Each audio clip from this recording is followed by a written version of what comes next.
าดกวางซีโอ้แสนสวยงามเลยบรรยากาศมาให้พี่น้องทางไกลและไกลจากภายในและต่างประเทศได้เบิ่งกัน นี่คือตาดกวางซีเด้อปี2025เนี่ยตอนที่บุกปืนมาฮอดนี่โมเมนต์พวกง่ายโอ้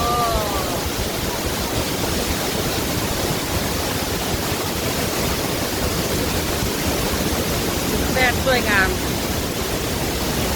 ธรรมชาติเมืองลาว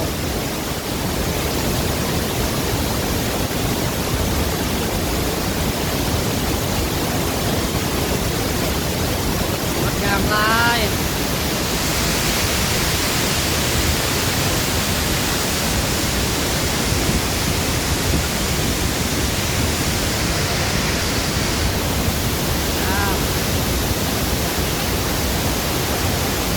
นั่งพักผ่อนครับ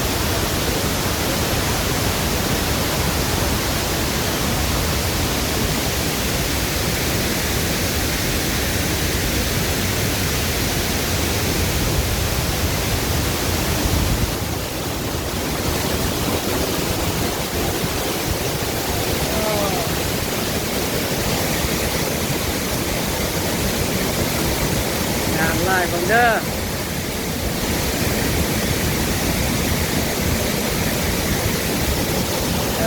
ตัวนี้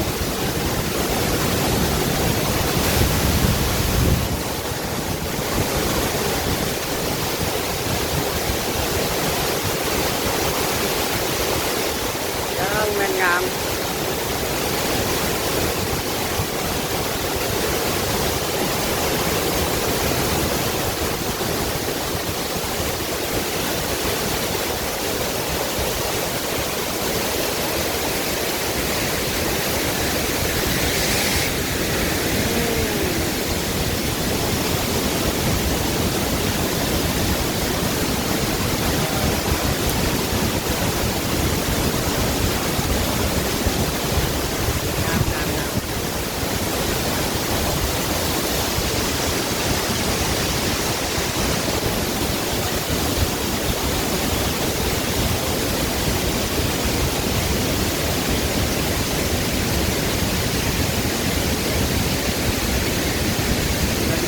เด้อ